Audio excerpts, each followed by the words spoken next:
reality of it is now we have a spirit of Jonah in the church that likes to regulate who can do what. If you don't look like this, say this, do this, or whatever, you ain't saved. That's why intentionally, a lot of times I do it all the time. You come in the week, I have on shorts and a t-shirt. I just be walking around out in the office and everything, just walking. Oh, you ain't dressed like a preacher today. Well, I'm one. And what I'm trying to do is break that spirit of Jonah that says you have to look like this, you have to be like this, you have to do this, you have to act, because God is not pleased. Because we go around and we try to figure out why the church is like it is and why all the young folks are running from it. They running from it because we won't let them in. We spend too much time out here trying to clean fish and then catch it. Now you can ask any fisherman, that's a crazy tactic. How you gonna clean a fish? And then you understand that some of your most well-dressed people in the church are devils.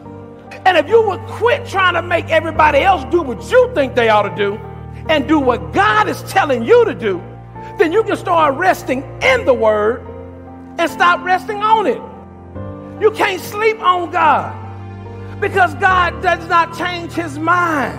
So it's possible that you are troubled in your soul because you're sleeping on a word that God has told you to do, and you refuse to do it for one reason or another. And so now you're walking around sleep, but you ain't getting no rest. And you won't be able to get rest because the rest that you're looking for is in your obedience. See, that ought to free about 80 people in the room right now. That God knows you a fool and he called you anyway. And you're doing everything you can to not get involved.